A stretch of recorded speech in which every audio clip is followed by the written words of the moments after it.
बेटी, आज तो तूने खानदान की इज्जत मिट्टी में मिलने से बचा ली।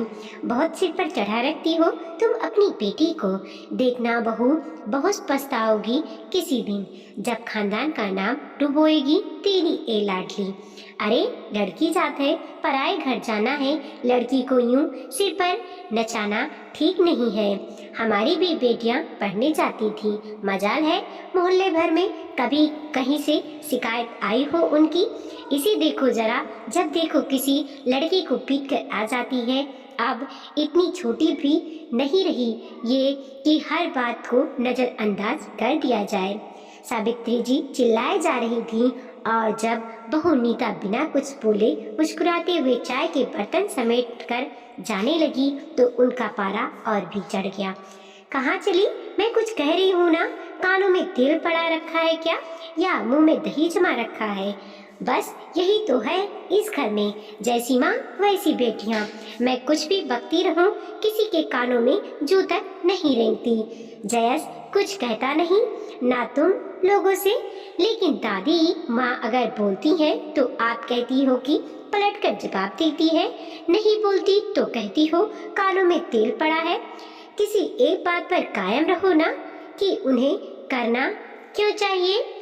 13 वर्ष की छवि हंसते हुए बोली तो सावित्री उस पर बरस पड़ी। तू तो चुप ही रह लड़की, सारे फसाद की जड़ तू ही है। वैसे ही मोहल्ले भर में सबसे झगड़ती रहती है। अब तेरी माँ तुझे जूडो कराटे सिखाकर पहलवानी के अखाड़े में उतारना चाहती है। अरे, लड़कियाँ मारपीट करती अच्छी लगती है क्या? पर नहीं, मेरी तो सुननी ही नहीं है किसी को। चलाते रहो सब अपनी अपनी मर्जी। अखाड़े में नहीं उतरना है दादी, लेकिन सेल्फ डिफेंस तो आना ही चाहिए ना। बस वही सिखाना चाहती है माँ मुझे। तू अनोखी पैदा हुई है ना, हमारे खानदान में किसी ने नहीं सीखी ऐसी कोई भला। फिर भी कभी कोई मुसीबत तो आई नहीं किसी पर। माँ जी, जमाना बदल गया है अब। पहले लड़कियां घर से बाहर भी तो कम ही निकलती थीं, लेकिन अब उन्हें घर में बिठाकर काम चल जाएगा क्या? पहले पढ़ाई लिखाई, फिर नौकरी के साथ घर बाहर के 50 काम। जब इंडिपेंडेंट बनाना है तो घर से बाहर भी निकलना ही पड़ेगा इन्हें। फिर आत्मरक्षा तो आनी ही चाहिए हर लड़की को।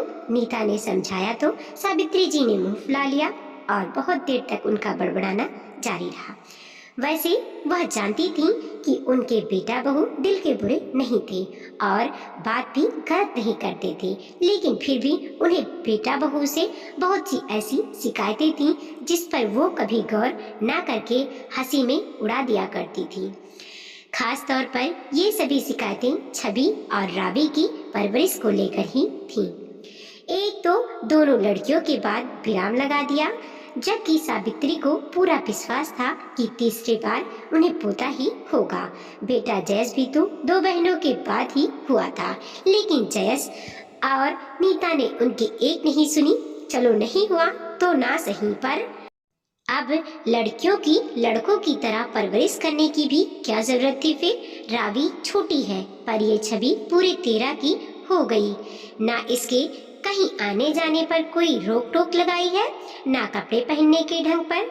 लड़कों की तरह जींस शर्ट पहनकर पूरी दुनिया में घूमती रहती है।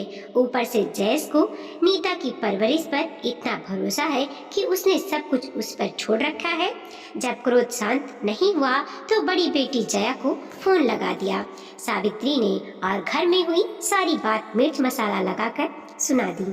छोटी बेटी उर्मी तो भाई भाभी की ही सगी है। वो कुछ कहती भी तो उल्टा उन्हें ही समझाने लगती थी, पर ये जया माँ का दर्द भली बात समझ पाती है और रहती भी शहर में ही है, तो माँ के दुख दर्द में दौड़ी चली आती है।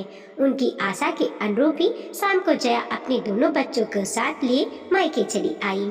नीता ने उनका स्वागत किया और नंदोई के ना आने की वजह पूछी तो उसने ताना मारते हुए कहा, रमेश बाहर गए हैं, वैसे मैं भी कहाँ आने वाली थी, लेकिन मेरी माँ परेशान होगी तो आना ही पड़ेगा ना मुझे। अब बच्चों को अकेला कहाँ छोड़ती, इसीलिए लाना पड़ा, नहीं तो यहाँ लाने के लिए तो 100 दफा सोचना पड़ता है, क्योंकि रिया और राहुल भी उल्टी सीधी हरकतें ही सीखते हैं यहाँ पर। नीता का चेहरा अपमान से सफेद पड़ गया था। वह चुपचाप चाय बनाने चल दी तो रिया ही बोली, अरे मामी, आप बुरा मत मानना, मम्मी तो नानी की तरह कुछ भी बोलती रहती हैं। दरअसल कल संडे है तो हमने ही कहा कि आज वहीं रुक जाएंगी। हमारा भी छवि और रावी के साथ अच्छा टाइम पास हो जाएगा और मम्मी भी नानी के पास रह लेंगी, वरना इन्हें भी तो रात को लौटना पड़ता। मैं तो जब भी आती हूँ छवि से कितना कुछ सीख कर जाती हूँ। वैसे तो 4 साल छोटी है ये मुझसे, पर समझदारी में बिल्कुल आप पर ही गई है ना। मैं तो फैन हूँ इसकी। हाँ हाँ, समझदारी में तेरी मामी पर गई है, तभी तो पता नहीं क्या समझती है खुद को। रिया, तू जैसी है वैसी ही अच्छी है, छवि से ज्यादा कुछ सीखने की कोशिश मत कर। अब खुद ही देख ले इसका असर। बोल ही रही है ना तू भी अपनी माँ के खिलाफ, जैसे ये अपनी दादी से बहस करती है, सावित्री ने कहा। तो छवि और रिया एक दूसरे को देखकर हंस दी और सारे बच्चे छत पर खेलने चले गए। काफी देर अंताक्षरी खेलने के बाद जब राहुल और रावी नीचे चले गए तो छवि ने रिया से पूछा, दीदी क्या मैं सचमुच झगड़ालू हूँ?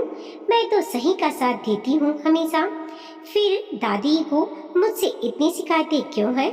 माँ चाहती है कि हमें अपनी आत्मरक्षा खुद करनी आनी चाहिए, तो इसमें गलत क्या है? इसीलिए उन्होंने पिछले महीने कराटे की क्लासेस ज्वाइन करवा दी मुझे और रावी को, लेकिन तब से दादी पीछे ही पड़ गई है। अभी परसों रावी की किसी से लड़ाई हो गई। वह लड़की अपने बड़े भाई को बुला लाई और उसने रावी को मारा, तो मैं कैसे चुप रह जाती। जब मैंने उस लड़के को मारा तो उसकी माँ, दादी और माँ तक शिकायत लेकर आ गई कि लड़की को कराटे सिखा रहे हो, तो क्या वह मोहल्ले भर में लड़कों को पीटेगी? बस तब से दादी बहुत नाराज है। पड़ोसी का बेटा अपने से छोटी लड़की को पीट दे तो ठीक, मैं किसी बराबर के लड़के को पीट दूं तो मैं गलत कैसे हो गई? ऊपर से हर बात में खानदान को बीच में ले आती हैं। मैं खानदान का नाम रोशन करूं या ना करूं, जानते बूझते खराब तो नहीं करूंगी कम से कम।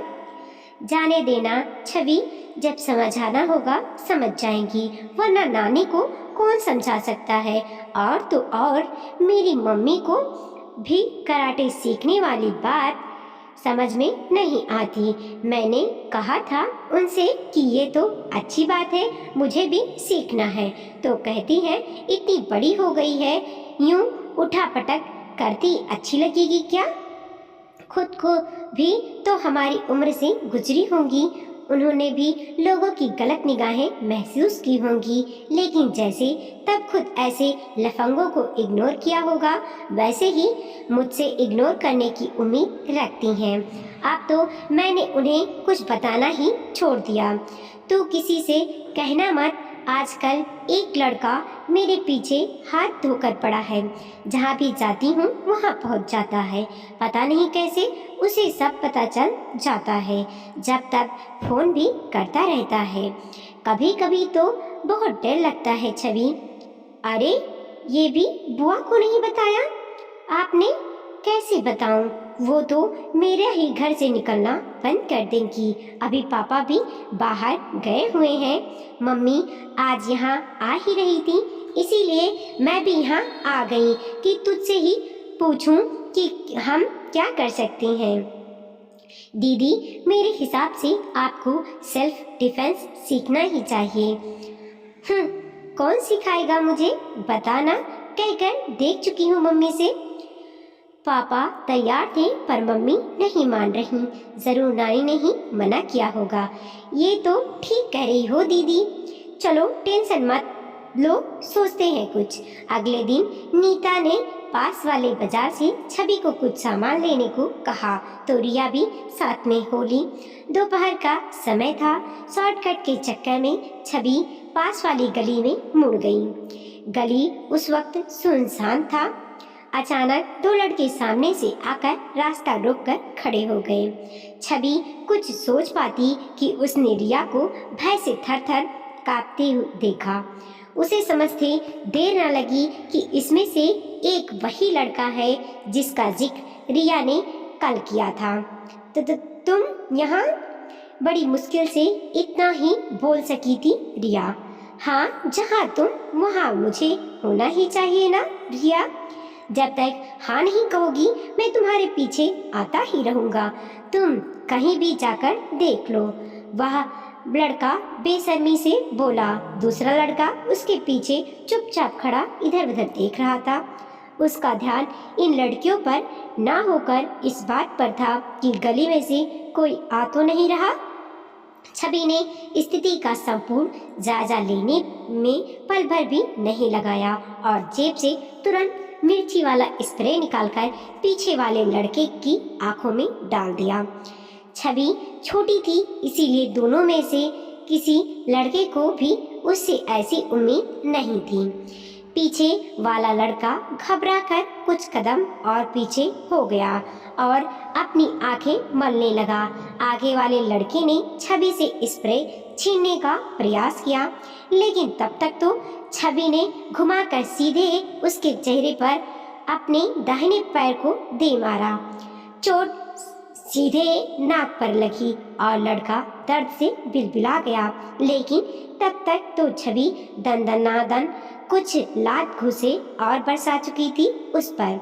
इतने में दो औरतें सामने आती हुई दिखाई दी तो लड़के ने भागने का प्रयास किया, लेकिन छवि ने उछलकर पीछे से हाथ डालकर लड़के की गर्दन पकड़ ली। ये सब देखकर रिया में भी थोड़ी हिम्मत आई और उसने भी आगे बढ़कर लड़के के गाल पर कसकर दो चाटे रसीद कर दिए और गुस्से से बोली, जहाँ मैं जाऊंगी आएगा वहाँ? बता, अब आएगा मेरे पीछे? तब तक उन दोनों औरतों ने आकर दूसरे लड़के को दबोच लिया था। वह छवि को जानती थी और उसे भरपूर शाबाशी दे रही थी। लड़के छोड़ने की गुहार लगा रहे थे, लेकिन वो सब उन्हें पकड़कर घर ले आए। रविवार की वजह से जयेश भी घर पर ही थे और सारा माजरा जानकर पुलिस चौकी पर फोन कर दिए। उन औरतों में से एक सावित्री से बोली, चाची क्या गजब की फुर्ती है तुम्हारी पोती में। हमने तो आज देखा अकेले ही दो लड़कों को काबू कर रखा था इसने। वैसे देवती तुम्हारी बहुत डरी हुई लगती थी, पर छवि ने तो कमाल कर दिया था। हम तो सारे मोहल्ले वालों को यही कहेंगे भाई, लड़की को छवि जैसी बहादुरी सिखाइए। जमाना खराब है और लड़कियों को घर पर तो नहीं बिठाकर रख सकते, तो लड़कियों को अपनी सुरक्षा खुद ही करनी सीखनी होगी ना। छवि को तो इनाम मिलना चाहिए इसकी बहादुरी का। सावित्री ने प्यार से छवि के सिर पर हाथ फेरते हुए कहा, आज तो तूने खानदान की इज्जत मिट्टी में मिलाने से बचा ली बेटी। सचमुच तुझ पर गर्व हो रहा है मुझे। तू इतनी बहादुर है मुझे तो पता ही नहीं था। पता कैसे होता दादी, मैं कुछ भी करती हूँ, आप बस खानदान की इज्जत ही बात करती हो। छवि ने गलत किया, खानदान की इज्जत मिट्टी में मिली। छवि ने अच्छा किया, खानदान की इज्जत बढ़ी। अरे दादी, खानदान से थोड़ा आगे भी तो आ जाओ ना। अब मैंने खानदान की इज्जत बढ़ाई या नहीं पता, पर मैं लड़कियों की इज्जत पर कोई आज आने नहीं देना चाहती। इसीलिए कहती हूँ हर लड़की को सेल्फ डिफेंस आना चाहिए। और तो एकदम ठीक कहती है छवि। अरे जया, कुछ दिन रिया को यहीं छोड़ दे छवि के पास। स्कूल तो यहाँ से भी जा सकती है ये। मुझे पता है कि सेल्फ डिफेंस तो कहीं पर भी सीख सकती है ये, पर इसके साथ इसे हौसले की उड़ान भरने भी तो सीखना है, जो छवि और नीता से अच्छा इसे कोई नहीं सिखा सकता। नीता ने अपनी छवि और रवि के दिलों में जो हौसले जगाया है वह वाकई काबिले तारीफ है। ठीक कह रही हो माँ, मैं रिया को कुछ दिन यहीं छोड़ूंगी, बहुत कुछ सीखेगी ये अपनी मामी और बहनों से। छवि ने गर्व से अपनी माँ की ओर देखा। आखिर वही तो थी जिसने सबके विरोध के बाद भी हौसलों के पंख दिए थे अपनी बेटियों को, जिसकी वजह से ये उड़ान संभव हुई थी। वीडियो को लाइक कीजिए, कमेंट कीजिए और अपने दोस्तों के साथ जरूर शेयर कीजिए। चैनल पर नए हैं प्लीज़ सब्सक्राइब कीजिए और देखते रहिए मोटिवेशनल स्टोरी। मिलते हैं और एक नई कहानी के साथ।